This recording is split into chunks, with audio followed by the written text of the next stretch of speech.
19 missiles launched from Iran, a direct hit aimed at the most strategic U.S. military base in the Middle East. But not a single life lost. How did Qatar stop a rain of ballistic missiles in its skies before they reached the ground?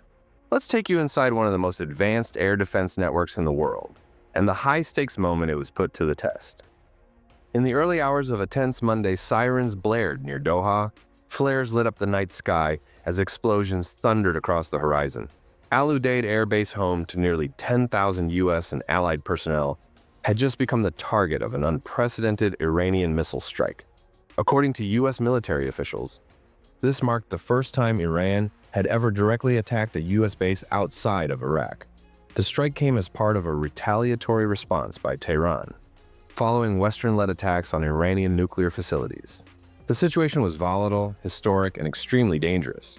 But then came a surprising twist: none of the U.S. or Qatari forces were harmed. Damage to the base was minimal. And more importantly, Qatar's Ministry of Defense confirmed that their air defense systems had successfully intercepted the majority of the 19 incoming missiles. Only one managed to land, and even that caused no casualties. The question everyone's asking now: what protected Al Udeid?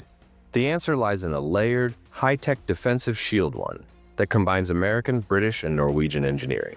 At the center of Qatar's missile defense strategy is the Patriot PAC-3, the U.S.-made long-range surface-to-air missile system. Designed to detect, track, and destroy tactical ballistic missiles, the PAC-3 is often described as the gold standard for interception.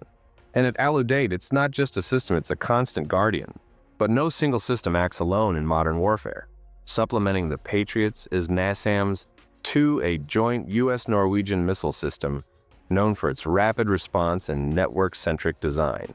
While the Patriots handle higher-altitude threats, NASAMS-2 covers medium-range gaps, acting as a vital middle layer against aircraft and smaller ballistic threats. Its flexibility and short reaction time made it ideal for countering fast, short-to-medium-range launches like those Iran fired that day.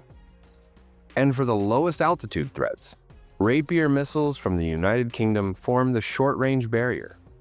While originally designed in the Cold War era, these systems have been upgraded over the years and remain effective for intercepting drones or low-flying cruise missiles, especially in fast, saturated attack environments.